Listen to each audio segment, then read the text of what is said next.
Dorobtum plus hu menjadi apa? Dorobtumuhu. Ya, di situ ada kekhususan di sini ya. Jadi khusus yang tum ya atau fi'il madi yang kita satukan atau fa'ilnya merupakan jamak muzakkar ya, di situ maka apabila dia objeknya berupa domir huwa ya atau hu, maka ditambahkan dengan apa? Wawu sukun. Ya, perhatikan pada kitab seperti itu.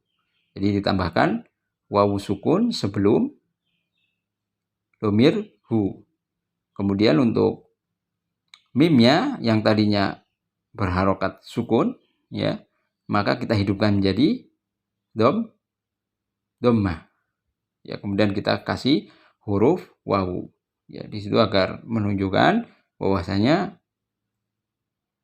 yang berharokat sukun di situ adalah mimnya dan menunjukkan pelakunya adalah jamak muzakkar.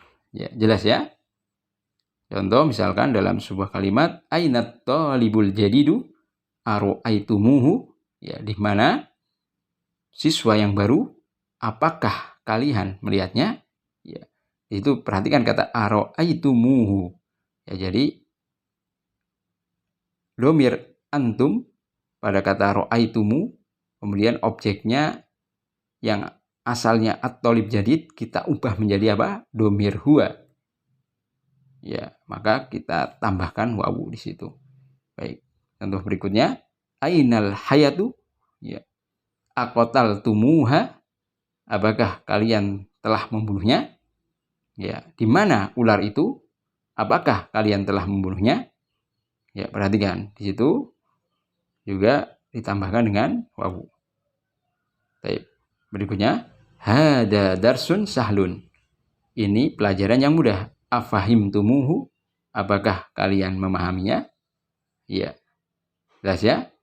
Di sini juga pembahasannya terkait dengan apabila objek kita ubah menjadi apa? Domir. Ya. Dan objek di sini adalah sesuatu yang kita bicarakan. Ya, di sini yang dijelaskan atau diperkenalkan di sini apabila domir huwa menjadi objek, kemudian domir hiya menjadi objek, ya, pada kalimat yang kedua, ainal hayatu, di mana ular itu. Perhatikan kata al hayat merupakan isim mufrad muannas. Ya, ketika kita ubah menjadi domir maka menjadi hiya. Ya. Ketika domir hiya sebagai objek maka menjadi apa? Ha penulisannya seperti itu. Ya, aqatal tumuha. Ya, sama di sini kaidahnya ditambahkan wawu juga. Apabila apa? Apabila fa'ilnya berupa jamak muzakkar. Ya. Jelas ya di sini. Kemudian untuk yang keempat, perhatikan ainal mudarisuna? Di mana para bapak guru? Aro'aitumuhum? Apakah kalian melihatnya? Ya, di sini kata al mudarisuna juga kita ubah menjadi apa? Hum. Ya, atau domir hum, sama. Ya, jadi di sini untuk fa'il apabila dia merupakan jamak mudzakkar, kemudian fa'il itu untuk fi'il madhi, ya, kemudian objeknya kita ubah menjadi domir atau objeknya adalah berupa domir huwa menjadi hu, domir hiya menjadi ha, domir hum tetap ya hum. Ya, hanya saja untuk kata tum dihidupkan menjadi tumu, akan tetapi setelah huruf mim kita kasih dengan huruf wawu yang berharokat sukun. Baik, jelas ya di sini. Seperti itu. Kita masuk ke soal latihannya. Iqra'il jumal al-atiyata ma'ad-dhamairil madhkurati amamaha. Bacalah kalimat-kalimat berikut dengan domir-domir yang tercantum atau yang disebutkan di depannya. Ya, perhatikan di situ. Kita hanya diminta untuk membaca. Baik, kita baca bersama. Ro'aitumuhum. Ya. Dari kata ro'aitumhum menjadi apa? Ro'aitumuhum. Seperti itu. Kemudian fahimtum plus ha menjadi fahimtumuha. Ya. Kita hidupkan kata atau huruf mimnya menjadi dhammah yang asalnya sukun, tapi setelah mim harus tambahi apa? Wawu yang berharokat sukun. Kemudian gosalta atau gosalat plus hu menjadi apa? Gosal tahu. Kalau ti berarti gosal tihi. Ya, kayaknya di sini ti harokatnya ya, hanya berupa titik nggak jelas. Baik, karena ada korina di situ, ada petunjuk ya, kayak titik gitu, mungkin di situ adalah ti. Menjadi apa? Gosal tihi.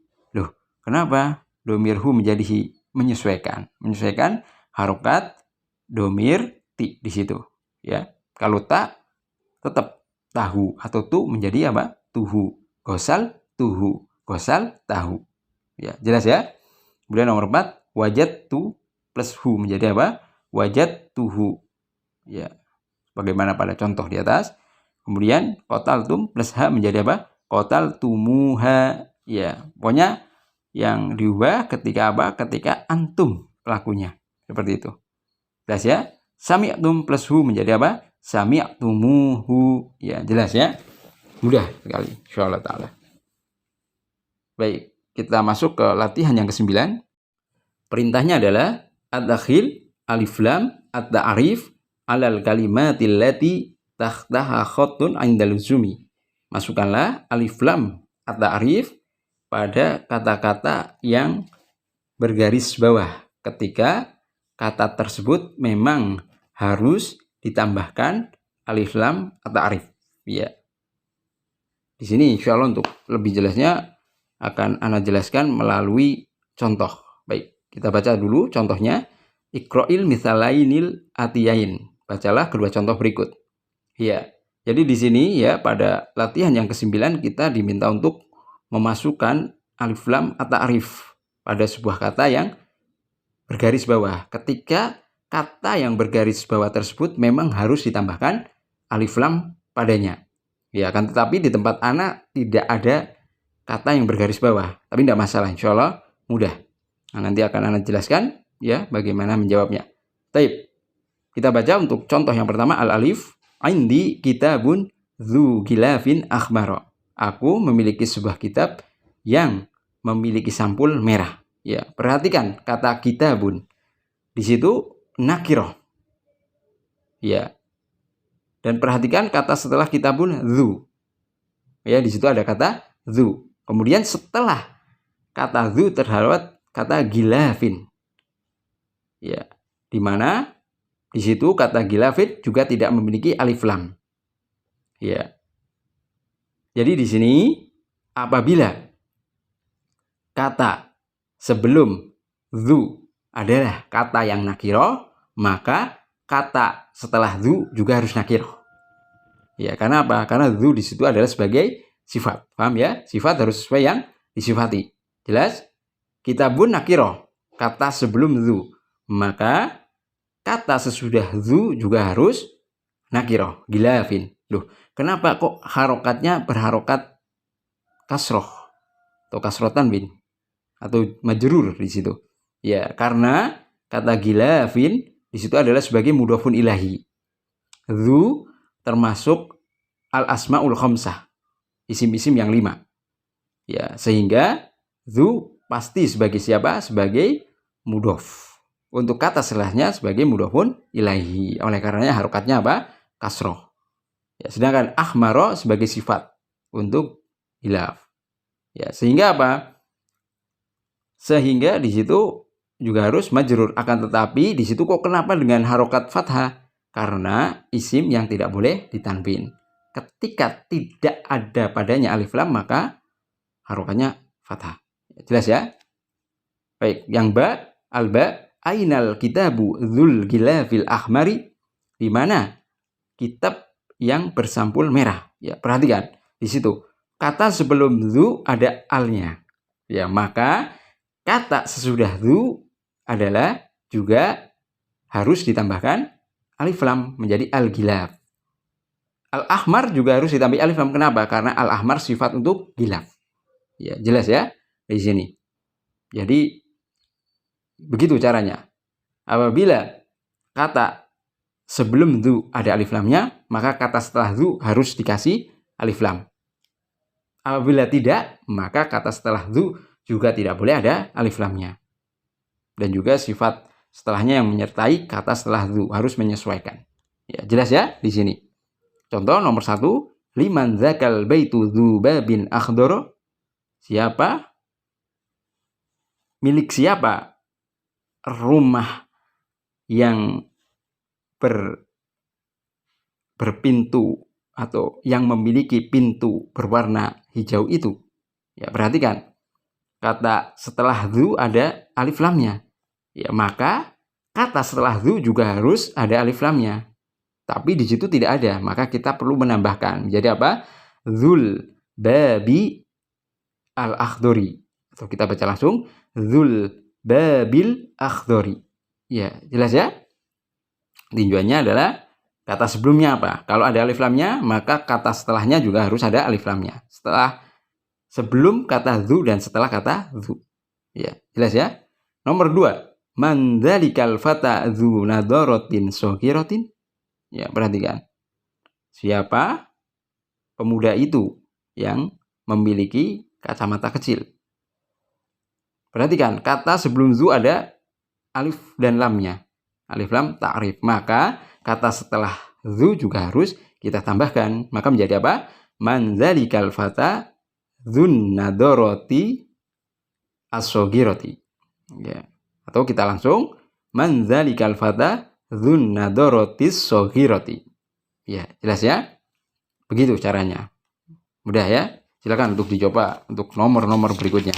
Nah, kita lanjutkan untuk latihan yang ke-10. Di sini latihan yang ke-10 perintahnya adalah iqra'il amthilata, bacalah contoh-contoh berikut, tsumma kawin jumalan mislaha musta'milanil kalimatil lati bainal qausain. Bacalah contoh-contoh berikut, kemudian buatlah kalimat-kalimat sebagaimana pada contoh dengan menggunakan kata-kata yang ada dalam tanda kurung. Ya, jadi kita suruh membaca contoh, kemudian kita disuruh membuat kalimat dengan kata yang ada di dalam tanda kurung pada setiap nomor. Ya, perhatikan. Untuk nomor yang pertama, kalimatnya adalah akuratal qadami la'ibtum am kuratas sala. Ya, perhatikan dengan baik. Ya, kuratal qadam sepak bola, la'ibtum ya, kalian telah bermain, am kuratas sala, am itu adalah atau, kuratas sala itu bola keranjang atau bola basket. Ya, kenapa kok dibaca akurota enggak kurotu? Ya, karena di situ kurota itu adalah sebagai objek yang diawalkan. Ya. Kemudian kita lihat contoh yang nomor 2. Muhammadan ra'aita am hamidan? Ya. Apakah Muhammad yang kamu lihat ataukah Hamid? Ya, perhatikan kata Muhammadan dan hamidan. Muhammadan sebagai objek. Hamidan juga demikian.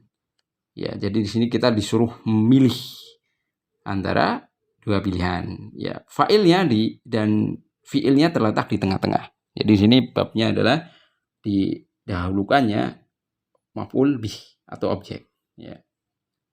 Berikutnya yang ketiga, kitabal fiqhi akhadti am kitabas sirah? Ya. Apakah kitab fikih yang telah kamu ambil ataukah kitab sirah, kitab sejarah ya. Ya, di sini tinggal dilihat ya. Ya, tadi yang jelas adalah kita dalam konteks kalimatnya itu adalah berupa pilihan dua hal. Di mana di sini keduanya adalah merupakan objek pilihan. Dan objek di sini kita awalkan. Oleh karenanya harokatnya semuanya dengan nasab. Ya, nasab fathah. Ya, di sini ada kata dorobta abbasun mahmudun untuk nomor 1. Maka kita jadikan sebuah kalimat sebagaimana pada contoh, kita meniru yang nomor 2. Ya, di situ kan nama orang sama. Di sini nomor 1 juga nama orang. Maka menjadi Abbasan, ya karena sebagai objek maka kita harus dibaca dengan fathah atau fathah tanwin. Abbasan dorobta am mahmudan, ya jelas ya, begitu. Kemudian untuk yang nomor 2 misalkan di sini syaribta asirul burtukol asirul ainab, ya kamu telah minum jus jeruk kemudian jus anggur. Ya, kita buat ini seperti yang contoh nomor 1 atau nomor yang ketiga. Ya, maka menjadi apa? Asirol burtukoli am. Asirol burtukoli syaribta atau syaribti am asirol ainabi. Ya, seperti itu. Kemudian nomor 3. Sayyarotal mudiri ro'aitum am sayyarotal mudarisi. Ya, jadi di sini intinya objek didahulukan, fa'il dan fi'ilnya ditaruh di tengah setelahnya. Jelas ya? Nomor 4. Qara'tunna hadhil majalah tilka. Ya, maka untuk kalimatnya hadhil majalata qara'tunna am tilka. Seperti itu. Ya, kita kerjakan bersama. Silakan diperhatikan. Kemudian nomor 5. Miftahal baiti akhatta atau akhatti am miftahas sayyarati. Ya, jelas ya? Mudah sekali. Masya Allah. Kita lanjutkan untuk latihan yang ke-11. Pada latihan yang ke-11 ini perintahnya adalah ta'allamil kalimatil atiyah. Pelajarilah kata-kata berikut. Ya, jadi pada latihan yang ke-11 ini kita akan belajar tentang bilangan pecahan. Ya, perhatikan, akan anak bacakan pelan. Silakan disimak dengan baik dan dihafalkan. Nisfun itu 1/2 atau setengah. Nisfun. Sulusun itu 1/3. 1/3. Rub'un itu 1/4. 1/4. Khumsun itu 1/5, 1/5. Sudusun 1/6 atau 1/6. Sub'un itu 1/7 atau 1/7. Thumnun 1/8, 1/8. Tus'un 1/9, 1/9. Ushrun 1/10, 1/10. Ya, silakan dihafalkan. Baik. Mohon maaf, Anda akan kembali ke latihan yang ke-9. Tadi ada yang kelewat sedikit. Ya, jadi apabila di situ zu itu digunakan untuk benda atau isim mufrad yang muzakkar. Lalu bagaimana jika isim sebelum kata kepemilikan itu ya adalah isim mufrad mu'anas, misalkan al-majalatu atau as-sayyaratu, ya maka bukan lagi dengan zu tapi dengan zatu. Ya, sebagai contoh misalkan di sini pada nomor yang ke-10, perhatikan di situ ya, nomor 10 latihan yang ke-9, al-majalatu zatu. Ya, perhatikan kata al-majalatu di situ adalah isim mufrad mu'anas, sehingga kata setelahnya atau kepemilikan setelahnya itu tidak menggunakan zu, ya karena zu untuk yang muzakkar, maka di situ menggunakan zatu. Ya, sama kaidahnya. Jadi apabila sebelum kata zatu ada alif lamnya, maka setelahnya pun harus ditambahi alif lam. Ya, jadi bedanya zu sama zatu adalah penggunaannya. Kalau zu untuk muzakkar, kalau zatu untuk mu'anas, ya, yang tunggal. Taib. Mudah ya di situ. Jadi itu sedikit penjelasan untuk yang latihan ke-9 tambahan. Kita sekarang masuk ke latihan yang ke-12. Ya, di sini untuk latihan yang ke-12 perintahnya adalah kawin jumalan musta'milanil al-kalimatil atiyah. Ya, buatlah kalimat-kalimat dengan menggunakan kata-kata berikut. Ya, pada nomor ke-12 ini atau latihan yang ke-12 ini kita diperintahkan untuk membuat kalimat. Ya, kata yang harus kita gunakan yang pertama adalah dakhala, Kemudian bahasaan, ya dakhala artinya masuk, telah masuk, ya ini fi'il madhi. Kemudian bahasaan itu mencari. Kemudian al-usbu'ul madhi, pekan yang lalu. Al-barihata itu semalam. Ziyaratun itu adalah berkunjung, berziarah. Kemudian dzu adalah memiliki. Ya, di sini ada dzu kepemilikan. Nisfun itu tadi setengah. Ya, silakan dibuat. Ini insya Allah akan kita jadikan PR. Baik. Berikutnya di situ ada al-kalimatul jadidah. Ya, jadi ada kosakata baru. Banyak ya di sini. Miknasatun jamaknya makanis. Itu artinya sapu. Sulamun jamaknya salalim. Sulam tangga. Ya. Kemudian manaroh, ya, jamaknya manair, artinya mercusuar atau menara. Ya, biasanya di masjid-masjid ada. Nadorotun, ya artinya kacamata. Jamaknya nadorotun. Ya, ajalatun artinya ban atau roda, jamaknya ajalun. Lihyatun, ya di situ artinya jenggot, ya. Baik, jamaknya di situ luhyun, ya.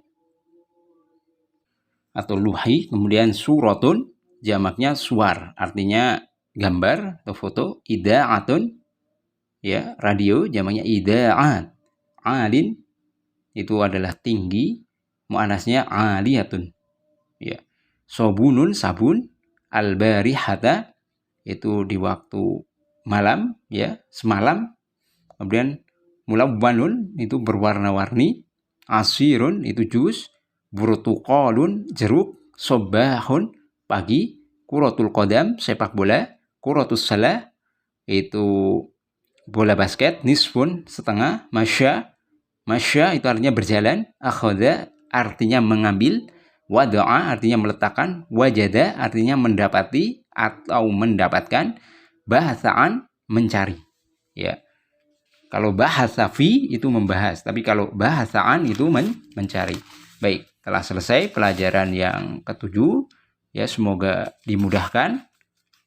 Kita cukupkan dulu untuk pelajaran yang ke-7. Ya, untuk rekaman berikutnya kita masuk ke pelajaran yang ke-8 insyaallah. Baik. Kita cukupkan. Wassalamualaikum warahmatullahi wabarakatuh.